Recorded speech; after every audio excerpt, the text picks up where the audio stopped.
اپنی کملی میں مگن رہتا ہے۔ پہلے نمبر پہ تو ہم نے یہی لائن لکھنی ہے، اللہ کا گدا، گدا کو غور سے دیکھیں، دو چشمی ہے نہ ڈال دیجیے گا اس میں۔ اللہ کا گدا اپنی کملی میں مگن رہتا ہے اور اس کی نظروں میں دنیاوی مال و دولت کوئی حیثیت نہیں رکھتی۔ دوسری لائن ہم نے یہ لکھ دینی ہے، یہ خلعت سلطانی کا مطلب شاہی لباس، مراد کیا ہے؟ دنیاوی آسائشیں، مال و دولت۔ ایک دفعہ پھر بول دیتی ہوں، اللہ کا گدا اپنی کملی میں مگن رہتا ہے، اسے دنیاوی مال و دولت میں کوئی دلچسپی نہیں ہوتی۔ دیکھتے ہیں جی ہم یہ والا سوال، باد صبا گھر گھر کیا لیے پھرتی ہے؟ ایک دفعہ پھر غور کیجئے، صبا میں ایک سواد کا شوشہ ایک بے کا شوشہ ہے، دو شوشے ڈالا کریں۔ باد صبا صبح کی ٹھنڈی ہوا کیا پیغام لیے پھرتی ہے؟ وہ شعر ہے جی یہ ہمارے پاس، گھر گھر لیے پھرتی ہے پیغام صبا تیرا۔ اللہ تعالیٰ کا پیغام جو ہے وہ باد صبا گھر گھر لیے پھرتی ہے۔ ایک لائن تو ہو گئی یہ جو ہمیں اس شعر سے ملی ہے، تو دوسری لائن ہم کیا جوڑیں گے؟ شاعر کہتے ہیں، وہ پہلی لائن ہم یہ لکھیں گے، باد صبا گھر گھر اللہ کی وحدانیت کا پیغام لیے پھرتی ہے۔ اللہ کی وحدانیت یہاں پہ لکھ دیتی ہوں۔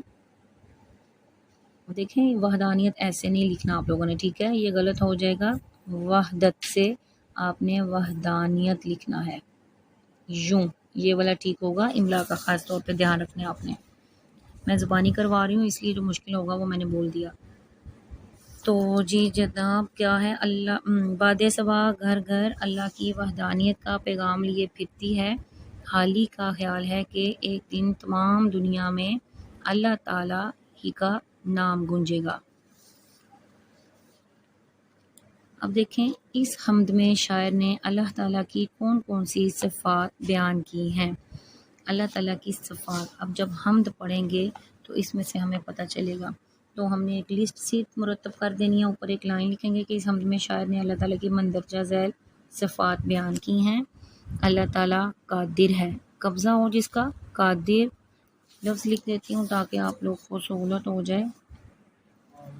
ہاں جی آپ لکھیں کہ اس حمد میں شاعر نے اللہ تعالیٰ کو قادر مطلق کہا ہے کہ اللہ تعالیٰ ہر چیز پر قدرت رکھتا ہے۔ اس کے علاوہ اللہ تعالیٰ ہر شے پر محیط ہے، ہر چیز اللہ کی دسترس میں ہے، دسترس۔ 3 لائنیں کافی ہیں اس سوال کے لیے۔ مرکبات کے الفاظ و معنی آپ کو ساتھ ساتھ کروایا گیا ہے شاعر کی تشریح میں۔ اس کے بعد تیسرے شعر میں شاعر نے محرم اور نامحرم کو کس لیے ایک جیسا قرار دیا ہے؟ یہ جب آپ کو شعر پڑھایا گیا آپ نے دیکھا ہوگا کہ اس میں محرم اور نامحرم کو ایک جیسا کیوں قرار دیا ہے، کیونکہ محرم جاننے والا ہے، نامحرم جاننے والا، پھر یہ ایک جیسے کیسے ہیں؟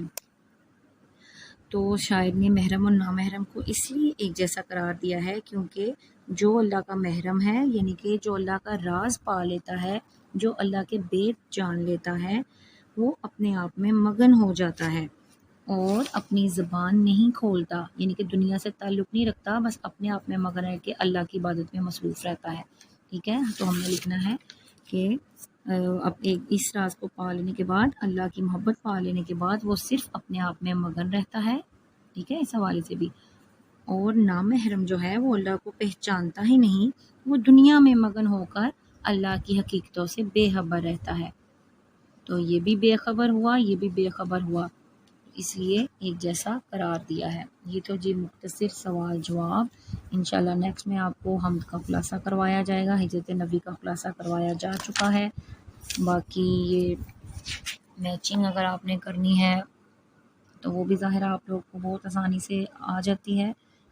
بندہ نافرمان بندہ مقدم سے میچ کیجئے، محرم نامحرم، آفاق مہک، پیغام صبا لے کر جائے گی، رنگ بیاں بول سب سے جدا ہے، بندہ نافرما حمد سرا ہے، مقدم حق ہے، اور رہ گیا ہمارا کملی خلعت سلطانی۔ اب آپ کو میں دکھاتی ہوں کہ تصویریں کیسے آپ پیپر میں کیسے سالو کریں گے۔ کویسچن نمبر 1 اوپر دیں، پورا سوال لکھنے کی ضرورت نہیں ہے، یہ دیکھیے، اور پھر اس طرح بس مین ہیڈنگ بتا دیں کہ حمد سرا کون ہے، اتنا سا لکھ کے آپ سوال پورا لکھنے میں وقت ضائع مت کریں، نیچے جواب لکھ دیں، پھر آپ نمبر 2 دیں اور سائڈ پہ ڈیزائننگ ایسی کرنا چاہے تو کر لیں، ورنہ سب کا اپنا اپنا سٹائل ہوتا ہے وہ کر لیں، اور پھر آپ سب سے مقدم حق اتنا سا مینشن کر کے نیچے جواب لکھتی جائیں۔ نمبر 4 دیا ہے اللہ کا گدھا، یہ دیکھیں باد صبا کا پیغام، اتنی ہیڈنگ آپ نے دینی ہے، تمام سوالات کی ہیڈنگز میں نے آپ کو بتائی ہیں۔ یہاں پہ دیکھیں کچھ الفاظ آپ غور کر رہی ہوں گی کہ بولڈ کر کے بھی لکھے گئے ہیں، اہم جو الفاظ ہیں وہ آپ بولڈ کر کے لکھ دیں۔ اور یہ وہ کام ہے جو آج کلاس میں کروایا گیا، جو اسکول میں کروایا گیا، حمد کے مختصر سوال جواب۔ اور یہ دیکھیں آپ کو وہ تمام چیزیں جو میں نے زبانی کلامی بتائی ہیں اینڈ پہ اب میں لکھی ہوئی بھی آپ کے سامنے لا رہی ہوں۔ نمبر 1 آپ نے جواب پڑھا، سوال نمبر 2 کا جواب ہے اللہ تعالیٰ کا حق ادا کرنا سب سے مقدم ہے، لیکن ایک خطا کار بندہ یہ حق ادا کرنے سے قاصر ہے۔ سوال نمبر 3 کا جواب، محرم کا مطلب ہے جاننے والا اور نامحرم کا مطلب ہے نہ جاننے والا۔ ادھر بات ختم کر دیں، شاعر کے مطابق ان میں کوئی فرق نہیں ہے، محرم اور نامحرم دونوں برابر ہیں۔ جواب پورا ہوا۔ نمبر 4 پہ دیکھیے، یہ دیکھیے جی 3 اکٹھے سوالوں کے جواب، اور پھر اب نمبر 4 اللہ کا گدھا، گدھا نہیں کہنا بھائی اس کو، گدھا اپنی کملی میں مگن رہتا ہے، اس کے نزدیک دنیاوی مال و دولت کی کوئی حیثیت نہیں ہوتی، یا وہ اپنی گڈری کے مقابلے میں شاہی خلت کو ترجیح نہیں دیتا، یہ بھی لکھ دیں، بات ٹھیک ہوگی۔ باد صبا گھر گھر اللہ کا پیغام، اللہ کی وحدانیت کا پیغام لیے پھرتی ہے، وہ اللہ کی موجودگی اور خالق و مالک ہونے کا احساس دلاتی ہے۔ پہلے میں نے کچھ بولا تھا وہ بھی لکھ سکتے ہیں، یہ دوسری لائن اس لیے آپ لوگ کو وائڈ ایک میں وسیع میدان دے رہی ہوں کہ بات ایسی ہی ہونی چاہیے، آپ یہ بھی لکھ سکتی ہیں وہ بھی لکھ سکتی ہیں۔